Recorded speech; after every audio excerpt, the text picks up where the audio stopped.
अगर आप भी केवीएस का टीचर बनना चाहते हैं, अध्यापक बनना चाहते हैं, तो एग्जाम का क्या पैटर्न रहता है और पूरा क्या पैटर्न है ना एग्जाम का, साथ में पूरा सिलेक्शन प्रोसेस क्या होता है। देखिए पहले यहाँ पे केवीएस का अगर आप टीचर बनना चाहते हो तो पहले सबसे बड़ा जो मील का पत्थर है वो आपका एग्जाम है। एग्जाम को क्वालिफाई करना है, मेरिट में आना है, उसके बाद आपका डेमो क्लास और इंटरव्यू होता है, उसके बेसिस पे आपका चयन किया जाता है ना। उसके बाद आप केंद्रीय विद्यालय का अध्यापक बन पाएंगे। और उससे भी सबसे पहले इंपॉर्टेंट है आपका सीटेट एग्जाम का क्वालिफाई होना।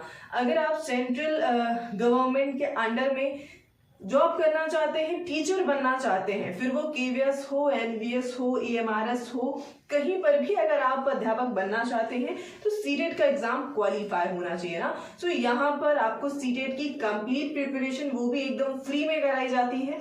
सो अगर आप केवीएस जो कि नेक्स्ट जुलाई में होने वाला है अपेयर होना चाहते हैं तो बिल्कुल आप जुड़ सकते हैं प्री एक्सप्लोर के साथ। और यहाँ पे फिलहाल हम जानेंगे अभी केवीएस के कंप्लीट पैटर्न को, जो कि रिटन एग्जाम में आपको सबसे पहले अपेयर होना है और वो चीजें क्लियर होनी चाहिए ना। तो अभी से जैसे कि रिसेंट में आपको केवीएस की वैकेंसीज देखने को भी मिलने वाली है, तो किस तरह से आप अपनी प्रिपरेशन शुरू कर सकते हैं इस पे चलिए डिस्कशन कर लेते हैं ना। सो यहाँ पे आप देख पा रहे हो कि जो आपका पूरा एग्जाम है वो 4 पार्ट में डिवाइड होता है कुछ इस तरीके से, पार्ट 1, पार्ट 2, पार्ट 3 और पार्ट 4।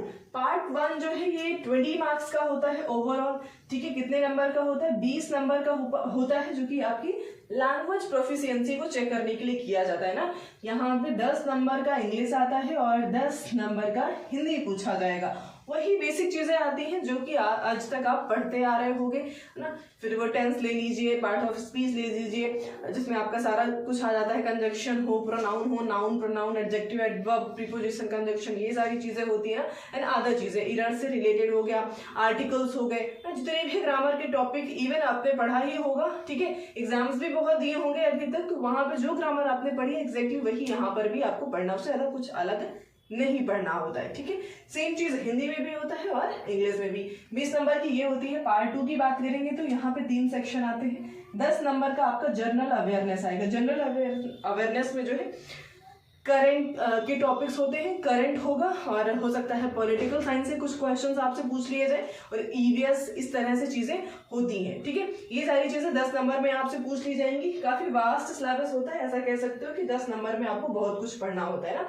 रीजनिंग 5 नंबर की होगी और कंप्यूटर भी कुछ बेसिक ही पूछा जाता है एकदम, इसमें भी कुछ चुनिंदा टॉपिक्स होते हैं तो वो पूछे जाते हैं 5 नंबर में। कंप्यूटर का भी बेसिक ही होता है ना, जो कि आपने कहीं ना कहीं एग्जाम में पढ़ा ही होगा, वो क्लियर हो जाता है। यहाँ से बात करते हैं पार्ट 3 की, तो ये सबसे ज्यादा इंपॉर्टेंट रोल प्ले करता है और पार्ट 4 भी, बिकॉज इनका वेटेज सबसे ज्यादा है ना। यहाँ पे देखोगे आप तो 60 मार्क्स का आपका साइकोलॉजी पूछी जाती है। और पार्ट 4 की बात करते हैं तो यहाँ पे आपका सब्जेक्ट स्पेसिफिक आता है, ठीक है। सब्जेक्ट स्पेसिफिक जो कि 80 मार्क्स का आता है, ठीक है, 80 नंबर में। अब सब्जेक्ट स्पेसिफिक में क्या होता है ये समझ लीजिए। यहाँ पे आपका जितना भी एनसीईआरटी है, ठीक है, जितना भी एनसीईआरटी क्लास 1 to आप 5th मान के चल लीजिए चीजें होती हैं, ईवीएस हो, इंग्लिश, हिंदी, मैथमेटिक्स, हर एक चीज आपको पढ़नी होती है। स्पेशली एनसीईआरटी, जो कि आपकी अभी एनसीईआरटी बुक्स चेंज भी हुई हैं, तो उनके साथ साथ पुरानी बुक्स को भी आपको कवर अप करना होगा। तो ये चीजें आपको सब्जेक्ट स्पेसिफिक में करना है, यानी कि A to Z हर एक चीज यहाँ पे पढ़नी होगी। और ये हमने डिटेल में यहाँ पे लिख रखा है ना। जो ये 60 नंबर आपके आते हैं वो आपको यहाँ से प्रिपेयर करने होंगे। पहला टॉपिक होता है अंडरस्टैंडिंग द लर्नर। अब ये जो आपने सीडीपी पढ़ी होगी, जो कि आप सीटेट में पढ़ते हुए आ रहे हो, ठीक है। अंडरस्टैंडिंग द लर्नर, आपको लर्नर को समझना है, ये चीजें आप पढ़ते हुए आ रहे हो। और ये यहाँ से पूछा जाता है अंडरस्टैंडिंग टीचिंग लर्निंग, ठीक है। शिक्षण अधिगम को समझना, ये भी कहीं ना कहीं आप सीटेट के लिए पढ़ते हो। क्रिएटिंग कंड्यूसिव लर्निंग एनवायरनमेंट ना, बच्चे के लिए कैसे बेहतर एनवायरनमेंट आप क्रिएट कर सकते हो जहां पे वो खुद को बेहतर तरीके से ढाल सके और आपके साथ कनेक्ट करके पढ़ाई कर सकते हैं ना। स्कूल ऑर्गेनाइजेशन एंड लीडरशिप, अब यहाँ पे टीचर बनने जा रहे हैं तो आपके अंदर ये क्वालिटीज भी होनी चाहिए।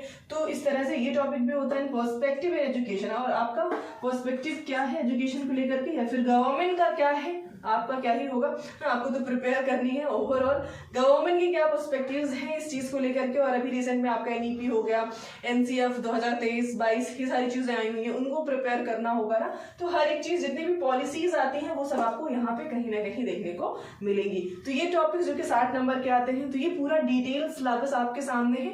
अगर आप केबीएस प्रिपेयर करना चाहते हो, उसमें अपेयर होना चाहते हैं, क्योंकि 2025 में आपको देखने को मिलने वाली है ना, तो बिल्कुल इसी पैटर्न पे आप अपनी तैयारी शुरू कर सकते हैं। फिलहाल आज के लिए इतना ही रखते हैं, मिलते हैं नेक्स्ट सेशन में। अगर चीजें थोड़ी सी भी हेल्पफुल लगती हैं तो चैनल को सब्सक्राइब